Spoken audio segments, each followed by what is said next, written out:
Question में क्या कहा है? क्वेश्चन कहा है कि एक दुकानदार एक वस्तु खरीदते समय लागत मूल्य का 12% कर के रूप में चुकाता है। टैक्स के रूप में कितना चुकाया? 12%। ठीक है, और ये 12% जो चुकाया वो कितने सीपी पर? 500। 500 का 12% कितना? 60। बात समझ रहे हो? तो अगर आपसे कहा कि नेट सीपी बता दो तो आप कितना बताइएगा? 500 प्लस क्या? 60, यानी कि 560। ये नेट सीपी हो गया ना यहां तक। उसके बाद बोला आपसे कि वह जो है ना छूट 16% का छूट, क्या बोलता है? 16% चिन्हित मूल्य पर 16% की छूट देने के बाद 20% का लाभ अर्जित करना चाहता है। तो वो चिन्हित मूल्य बताइए क्या होगा? चिन्हित मूल्य का माने मार्क प्राइस आपको बताना है कि क्या होगा। और ये मार्क प्राइस पर 16% का छूट दे रहा है। प्रश्न में आपका मार्क प्राइस है नहीं ना? है तो चलिए प्रश्न के हिसाब से हम लोग मार्क प्राइस को क्या मान लीजिए? 100 मान लीजिए। और 100 में अगर ये छूट दिया कितना? 16 को, तो ये तो बेच रहा होगा कितना में? ये फिर 84 में बेच रहा होगा। क्लियर है यहां तक बात? चलिए अब थोड़ा सा समझते हैं कि 84 में तो ये मार्क प्राइस के 16% की छूट के हिसाब से वह 84 में बेच रहा है। समझ रहे बात को? लेकिन प्रश्न वो क्या बोला कि 16% का जब वो छूट दे रहा है और उस पे वह 20% का लाभ कमाना चाहता है, लाभ कमाना चाहता है। तो जब लाभ कमाना चाहता है तो वो कमाना कितना चाहता है? 20% का लाभ कमाना चाहता है। तो 20% का आपका फ्रैक्शन क्या हो जाएगा? 1/5 हो जाएगा। तो अगर हम बात करें सीपी और एसपी का, तो यहाँ पे 5 और यहाँ पे कितना हो जाएगा? 6 हो जाएगा। हो जाएगा ना? तो ये 5 के बराबर क्या रखिएगा आप?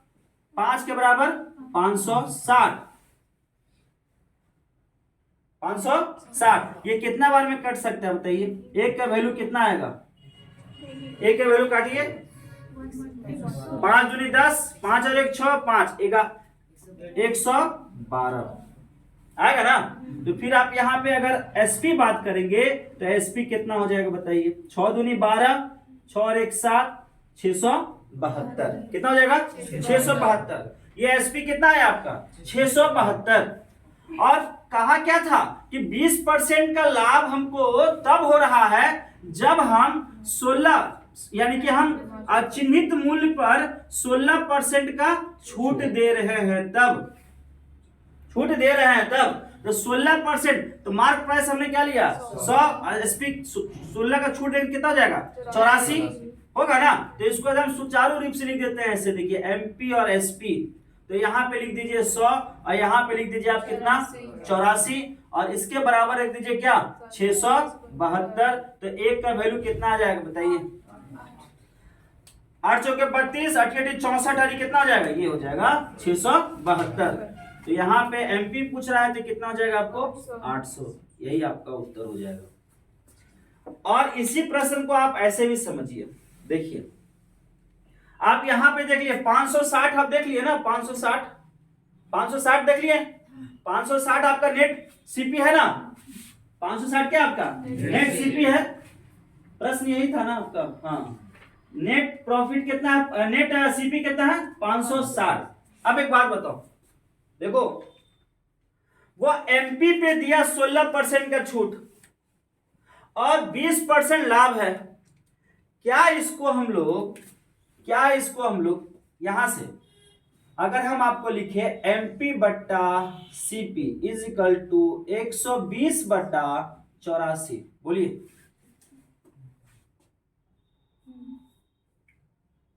लिख सकते हैं इस तरह से? 20% का लाभ हो रहा है ना? अरे लिख सकते हैं, बोलिए। काटिए इसको, कितना बार में कटेगा ये? 12 सत्ते 84 और 12 दहाई 120। 12 सत्ते और 12 दहाई यानी कि 10/7। तो 10/7 क्या आपका सीपी है? तो ये इसके बराबर कितना हो गया? 560 हो गया ना? तो 1 का वैल्यू कितना आएगा? 80। और यहाँ गुना कर देंगे किससे 80, तो कितना आ जाएगा 800। बोलिए होगा, होगा। सेकेंड, थर्ड, तीसरा 560 आया। 500 देखिए आप जैसे ही बनाइए, समझ रहे हैं, 560 आया तो 560 को आप क्या करेंगे, वो तो आपका नेट सीपी हो गया। फिर आप क्या कीजिएगा कि आपको कहा कि 16% का छूट दिया मार्क प्राइस पे और 20% का दिया आपको लाभ होना चाहिए। तो 16% का आप फ्रैक्शन क्या बताते हैं, बोलिए 4/25। 20% का फ्रैक्शन क्या बताते हैं 1/5। तो ये तो आपका लाभ हो गया और ये आपका छूट हो गया ना। तो इसको चलिए सजाते हैं। तो ये मार्क प्राइस और ये आपका अगर छूट दे देते हैं मार्क प्राइस पे 4 का, तो वो एसपी 21 हो जाएगा। तो मार्क प्राइस 25 और एसपी कितना 21 होगा। उसके बाद लाभ होता है आपको सीपी पे। तो अगर हम बात करें सीपी और एसपी का, तो यहां कितना हो जाएगा 5 और यहां कितना हो जाएगा 6। बोलिए होगा, लाभ हो रहा है ना, ये क्लियर है यहाँ पे। अब यहाँ पे क्या करना है, एसपी और एसपी को क्या करना है, बराबर करना है। क्या करना है, बराबर करना है। तो अब उसको गुना करना होगा। तो बताइए किससे किसको गुना, कैसे गुना करें, इसको किससे गुना करें, जो इससे गुना होगा वही यहाँ भी गुना होगा, जिसको जिससे गुना करेंगे उसको भी यहाँ भी गुना करेंगे। तो बताओ यहाँ कितना करें 2 से, कितना हो जाएगा ये 42 हो जाएगा। यहाँ बताओ कितना से गुना करें 2 से, तो कितना हो जाएगा ये 50 हो जाएगा। यहाँ बताओ कितना से गुना करें 7 से, तो कितना 7 छके 42। यहाँ बताओ कितना से 7 से, 7 पचे 35। देखो आया एसपी बराबर आया, आ गया ना। अब बताओ हमको कि जो आपका सीपी था कितना 560। तो आप क्या कर सकते हैं, जरा सोचो 35 के बराबर क्या रख दें 560 दिख रहा है इधर। तो बताओ एक का वैल्यू कितना आएगा, जल्दी निकालो।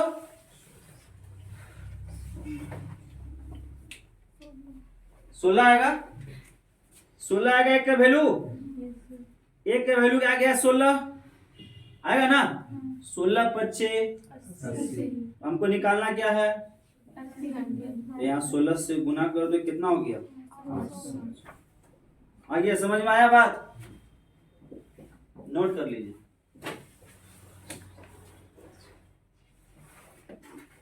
अगला जो प्रश्न है आपका कि एक व्यक्ति एक वस्तु को 15% की हानि पर बेचता है और यदि इसे 30.60 रुपया अधिक में बेचता तो उसे 9% का लाभ अर्जित होता।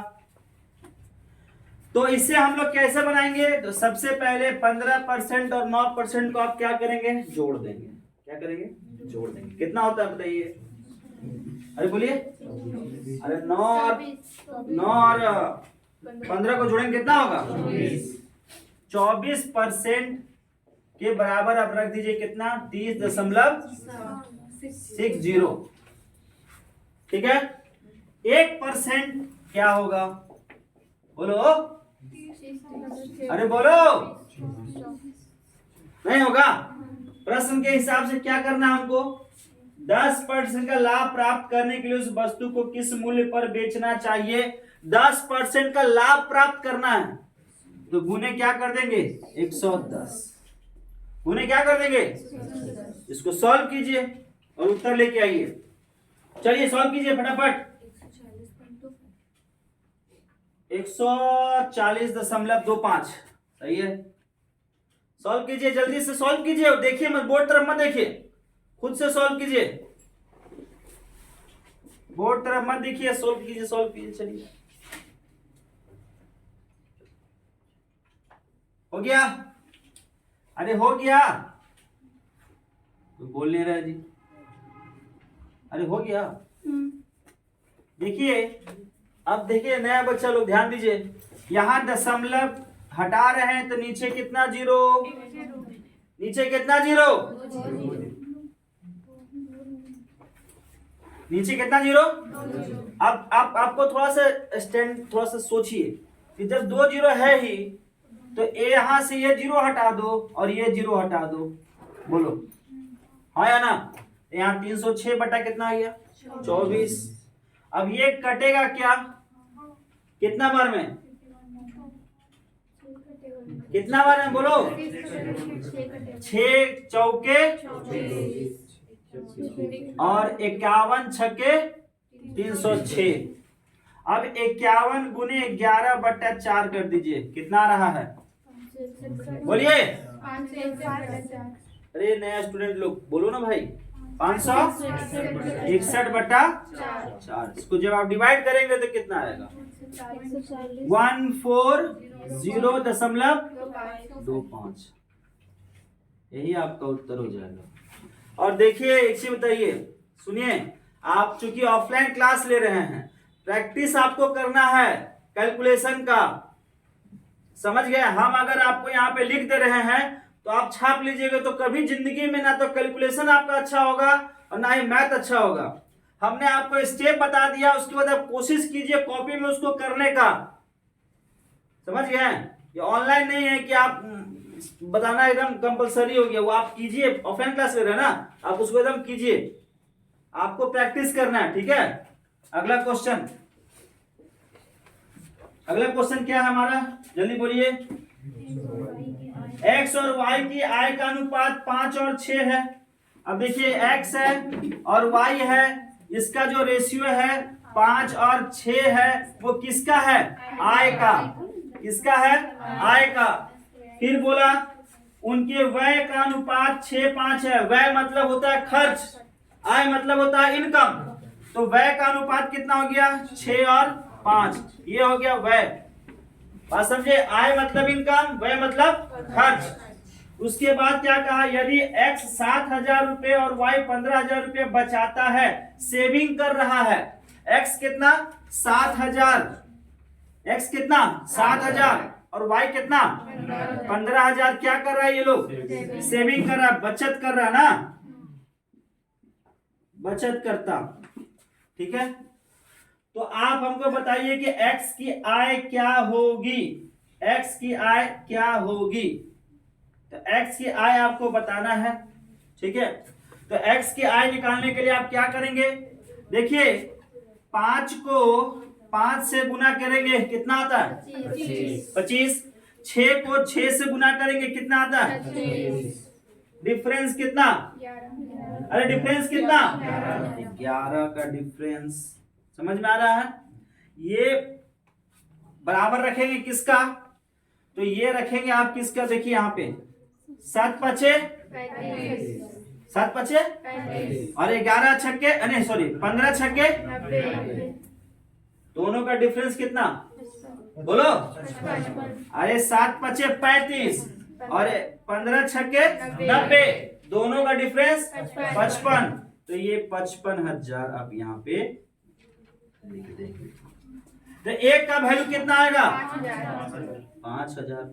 प्रश्न में हमसे क्या बोला है, प्रश्न में क्या बोला है, x का बताना है, तो x कितना आय था ना यही 5, तो गुने क्या कर देंगे 5, यानी कितना हो जाएगा, यही आपका उत्तर हो जाएगा।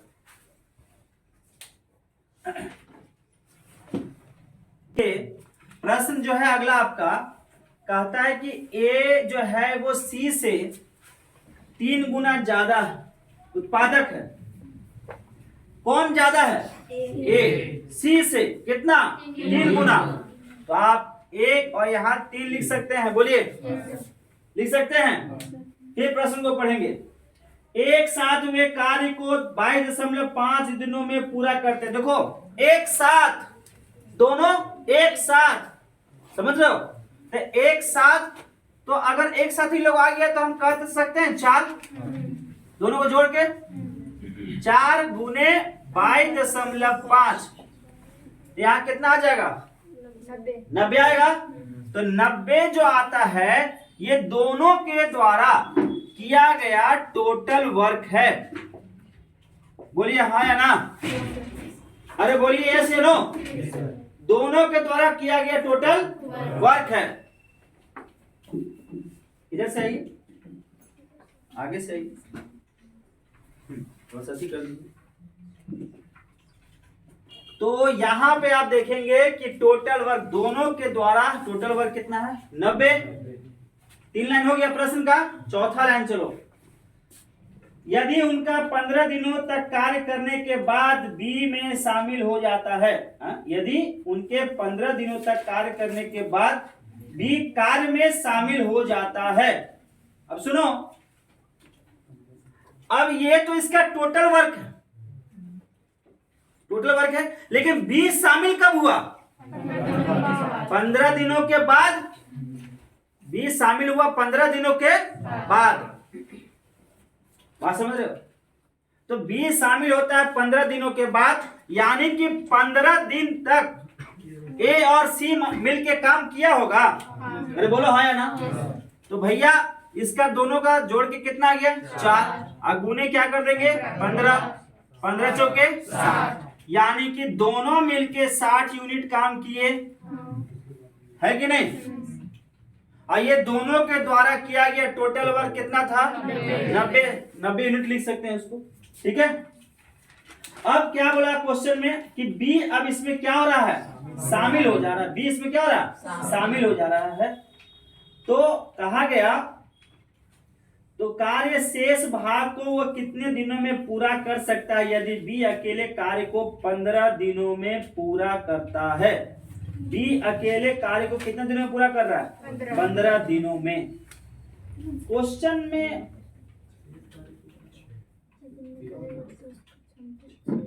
देखिए, क्वेश्चन में जो आपका कहा है, ये जो आपका मेंशन है 3 और 1, ये क्या है 3 और 1 क्षमता। याद रखना इसको, देखो प्रश्न में मेंशन है ना था इसको क्षमता, ठीक है, बात समझ रहे। अब कहा गया कि ये ए का क्षमता है, ये सी का क्षमता है। तो आप हमको बताइए कि जब टोटल वर्क में तो अगर ये 60 15 दिन तक करता है तो रेस्ट कितना बचा 30 बचा। ये 30 बटा क्या हो जाएगा, सोच के बताइए 6 कैसे होगा, 6 कैसे होगा। पहले हम क्या निकालेंगे बी का क्षमता निकालेंगे ना, पहले बी का क्षमता निकालेंगे। तो बी का क्षमता कैसे निकालेंगे, होगा टोटल वर्क कितना था बटा क्या करेंगे क्योंकि शामिल कब हो रहा वो 15 दिन के बाद। 15 दिन में काम खत्म कर दे रहा, 15 दिन में काम को वो खत्म कर दे रहा। तो बी अकेले तो 90 बटा तो 15 छके 90। तो बी का कितना हो गया, बी का भी हम लिख दे कितना 6। बात समझ रहे। अब यहाँ जो बचा 37 यूनिट, ये दोनों के द्वारा ना, तीनों के द्वारा, यानी कि 6 1 और 3 कितना हो गया 10, यानी कि यहाँ पे कितना आ जाएगा 3। बात समझे, यही आपका उत्तर।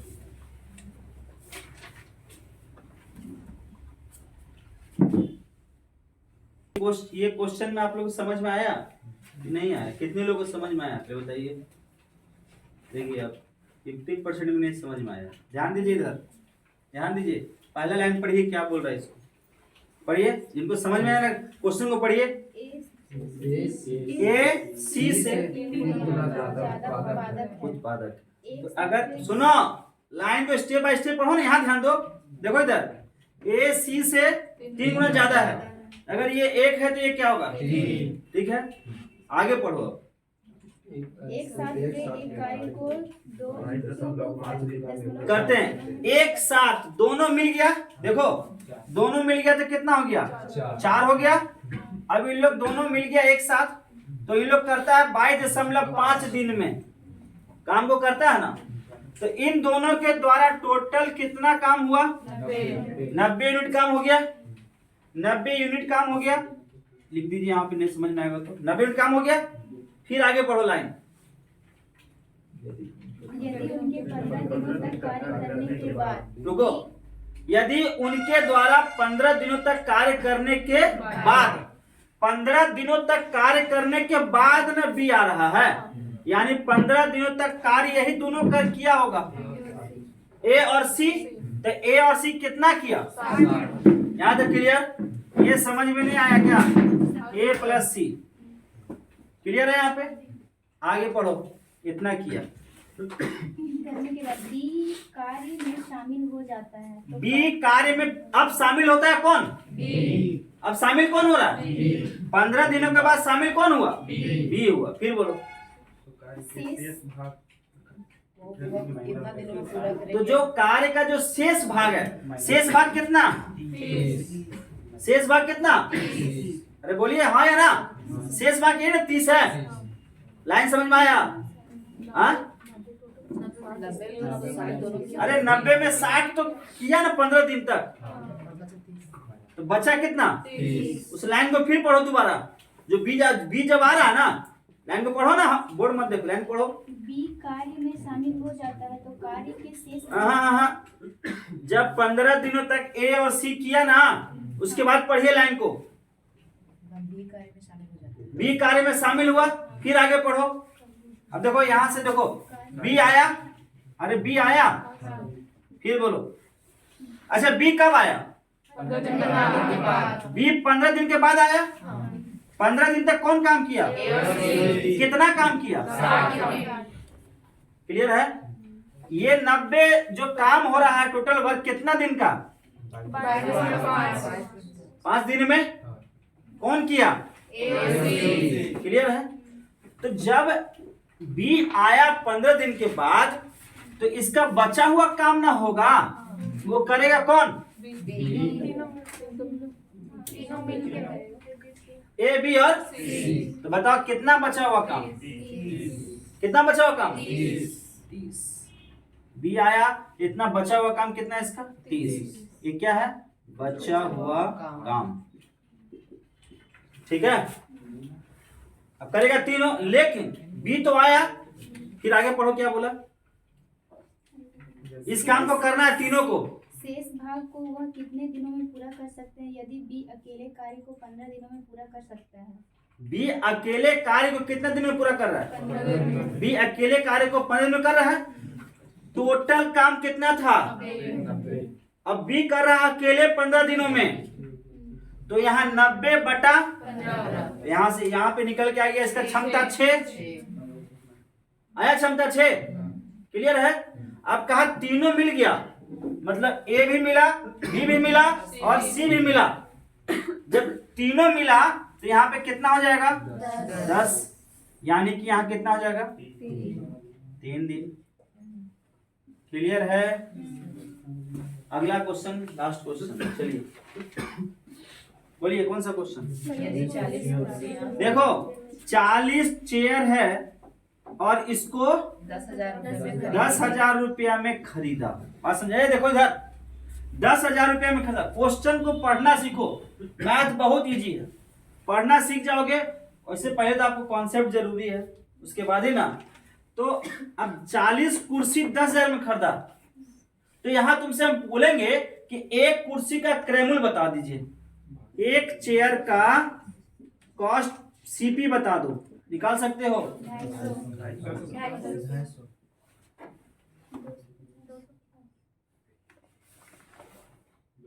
40 कुर्सियों को अगर हम 10,000 में खरीदते हैं ना, तो हम आपसे कहते हैं कि एक चेयर का आप क्या करो, सीपी निकाल दो। तो बताओ कितना होगा? 250 रुपया इसका। एक कुर्सी का सीपी हो गया ना। आगे लाइन क्या बोला? 60% लाभ कमाने के लिए 10,000 में कितनी कुर्सियां बेची जानी चाहिए। मतलब क्या मांग रहा हमसे? अरे सीपी एसपी लाभ हानि क्या मांग रहा है? बोलो सभी लोग बोलिए, क्या मांग रहा है? मांग रहा है ना? कैसे निकाले? आप एक बात बताइए, ये आपका क्या आया? एक एक चेयर का सीपी आया, हाँ या ना? आया। तो यहां से हम लोग अरे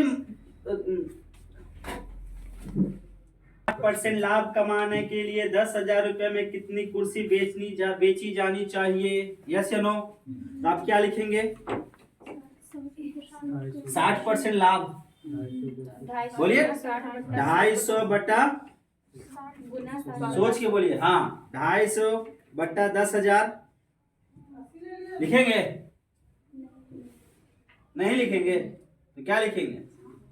250 गुना 60 बटा 100। एक चेयर का स्पिन यहाँ पे एक चेयर का सबसे पहले तो हम लोग को सेलिंग प्राइस निकालना होगा ना, विक्रय मूल्य निकालना होगा। तो एक चेयर का सबसे पहले विक्रय मूल्य निकालेंगे, कैसे निकालेंगे? बोलिए कैसे निकालेंगे एक चेयर का विक्रय मूल्य? 60% का लाभ। 60% का फ्रैक्शन कर देंगे। अच्छा 60% का फ्रैक्शन। अरे ए छोटू छोटू कट कर दो पूरा। पूरा हाँ